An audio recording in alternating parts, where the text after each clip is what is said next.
Hey guys, it's Rudy from Civics. Just going to show you guys today how to do some injector clip wiring. There's not going to be any crazy hacking or sawing, but there will be some cutting and soldering. You could also use a crimper, it's really up to you, but this is a fairly common modification you need to do if you're ever installing a supercharger and you need larger injectors. So let's go ahead and get started. So on our 2014 Civic here, you could see there's a covering over the intake manifold. This is basically going to be showing you how to remove the injector clips to then gain access and cut them and put in your new terminals. This is also a similar setup to, say, an 8th gen Civic. This is obviously our 9th gen Civic, and maybe even the EP3, RSX, a lot of different K series engines. So first thing we're going to do is remove this cover if you haven't done so already.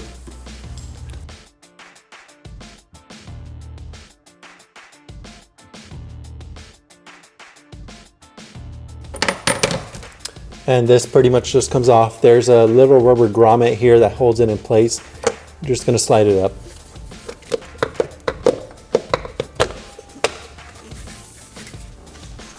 Next, we have the access here to the injector clips. This is a 4-cylinder engine, so obviously we have 4 injectors. And just going to show you real quick. Has a little locking tab. You pull on that, pull out the injector, and there's your clip right there. So from here, you'll basically be able to cut this right at this point. You could, strip this back, pull some of the covering or plastics back, and maybe do your soldering or crimping a little bit further down the line, but it's really up to you. This is basically the first step you're going to do to modify your injector clips. All right, so just as an example here, I'm going to show you on this 99 Civic the injector clips that are located here.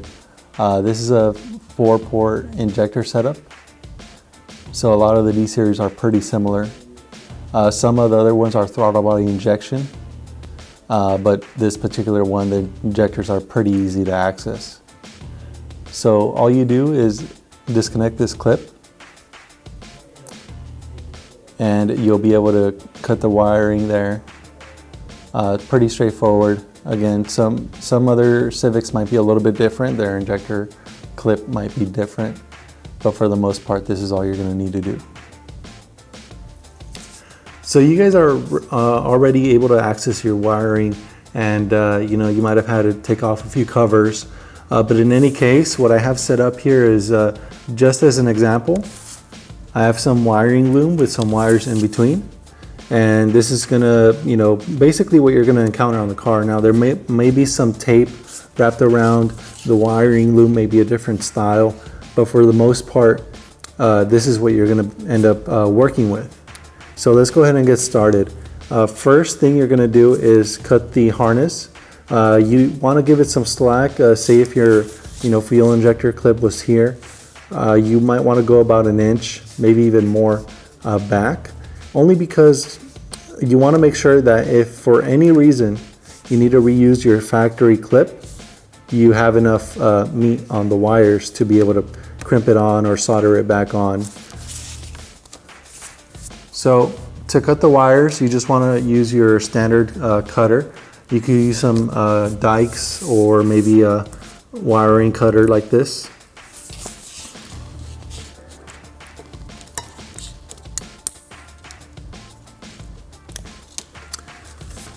And notice, a lot of you guys might have something like this. This also has the wire stripper holes.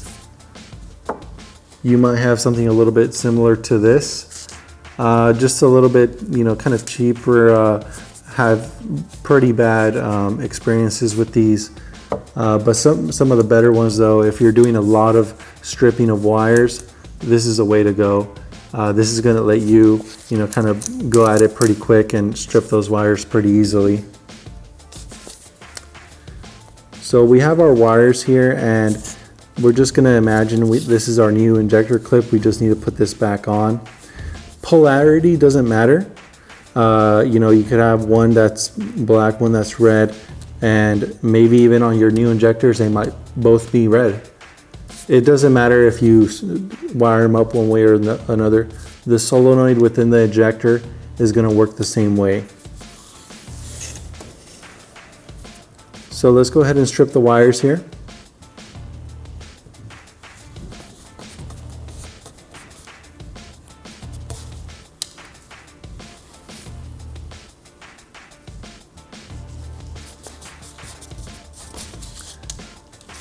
And I'm going to show you two different techniques. Notice I went a little bit shorter on this one. This one's a little bit longer. And I'm going to show you why in just a bit. So the first method I'm going to show you is basically crimping these back on. It's, you know, a matter of preference really. A lot of people say soldering is the way to go. But in reality, it can make the wires a little bit brittle. And especially something like fuel injectors, or you know, maybe an ignition coil where you might always be connecting and disconnecting, that solder is going to get pretty brittle after, you know, twisting back and forth. So some people prefer the crimping instead. It's really up to you, and you just need to be aware that, you know, you want to make everything as solid as possible. Right here, these ends are pretty short. We're going to use the crimping method on this. And we have our butt connector here. You always want to try to use something that's a little bit of a higher quality for ignition and fuel injection. In this case, these are a kind of a weather seal or weather tight connector. What you do is you crimp them on, and then you heat this up with a lighter, or basically a heat gun is the recommended method.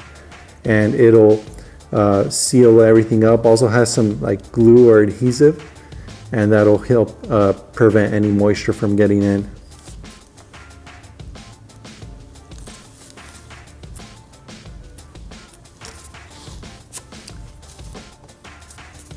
And then you always want to make sure you use some pretty good crimping pliers.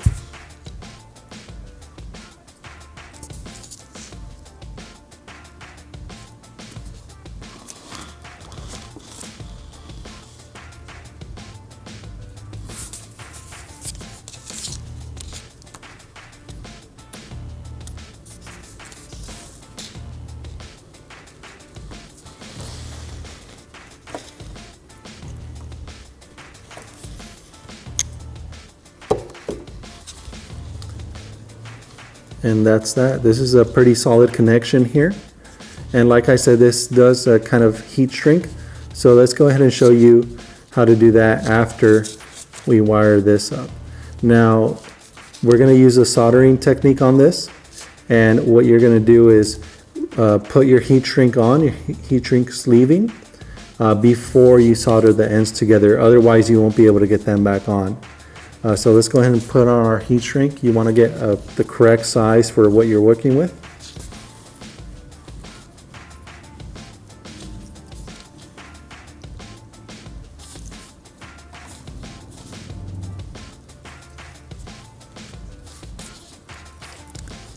And we're basically just going to wrap this up. There's a couple of different ways of doing this. For simplicity's sake, I'm just going to twist these wires around each other and get them ready to solder. Now for soldering, a lot of people use the old, you know, kind of plug-in irons. These are okay if, you know, they're almost like a one-time use. You're going to get tired of it really fast. You want to get something that's a little bit higher quality, maybe something of industrial size, higher wattage. This one is maxed out at 30 watts, and you know, you definitely can burn things with this, but to wire things up fast, it just doesn't work. It takes some time to heat up. What's recommended is some kind of a butane, or you know, kind of a cigarette lighter style solder iron. This is pretty easy to use.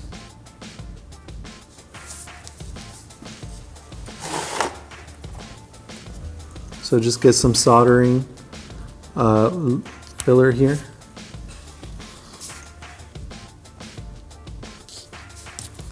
We'll turn this on.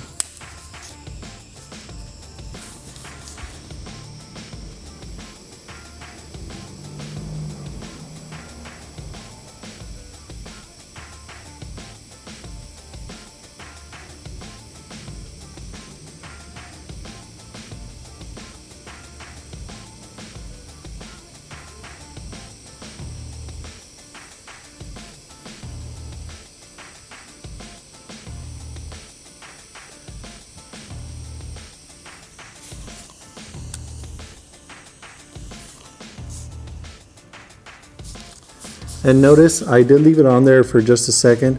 The reason I did that is I wanted the heat to penetrate into the wires.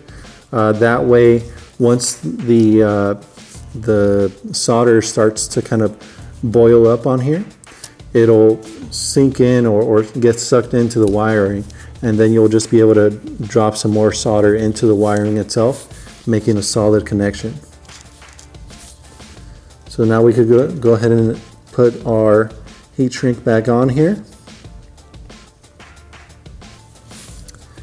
And I'm just going to use this same butane torch or soldering iron, and it has different adapters.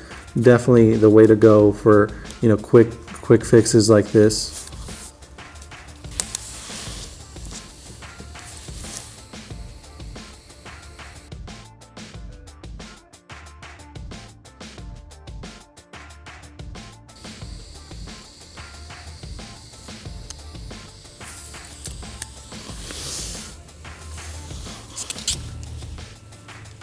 And that'll pretty much do it.